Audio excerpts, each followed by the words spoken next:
ఆయన కూడా కూర్చుంటాడు. మీటింగ్ అంతా అయిన తర్వాత వాళ్ళని తీసుకెళ్తాడు. కానీ ఆయన మారు మనసు పొందలేదు.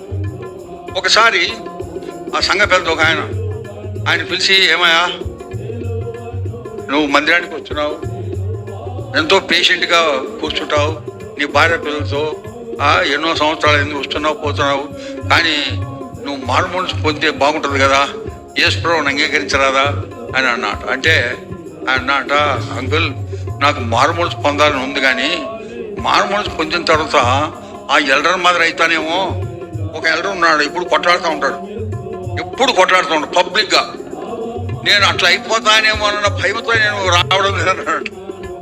చూడండి, మనము ఇతరులకు ఎంతో అభ్యంతరకరంగా ఉంటాం. మనము రోల్ మోడల్స్గా ఉండాలి. మనల్ని చూసి వాళ్ళు నేర్చుకునే గుణగణాలు మన జీవితంలో ఉండాలి. అలాంటిదే క్రైస్తవ జీవితం. ఒకసారి హైదరాబాద్లోని ఎర్రగడ్డలో ఒక సంఘటన జరిగింది.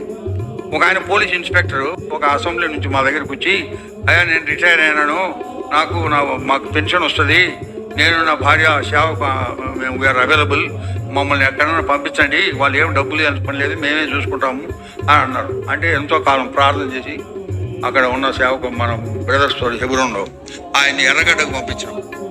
ఎర్రగడ్డలో ఒక అసెంబ్లీ ఉంది. ఆడికి పంపిస్తే కొన్ని రోజులు బాగానే ఉండింది. ఒకరోజు ఆయనకి ఒక ఎల్డర్కి కొద్దిగా వాగ్వివాదమైంది.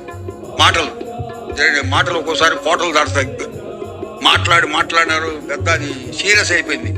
సీరియస్ అయ్యేటప్పటికి ఈయన సేవకుడిగా పంపించిన ఇన్స్పెక్టర్ అంట ఒరే చూడు, ఆయన మారుమూల భాష వస్తుందా, ఒరే నేను గనక మారుమూల పొందకుండా ఉంటే నీ తల నరికి ఇక్కడ ఏలాడించేవాడు అన్నాడు.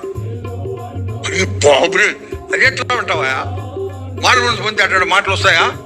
వాళ్ళు మాకు ఫోన్ చేశారు, బ్రదర్ అని అన్నాడు. వెంటనే ఆయన పిలిపించి ఇంటికి పంపించేసినాం.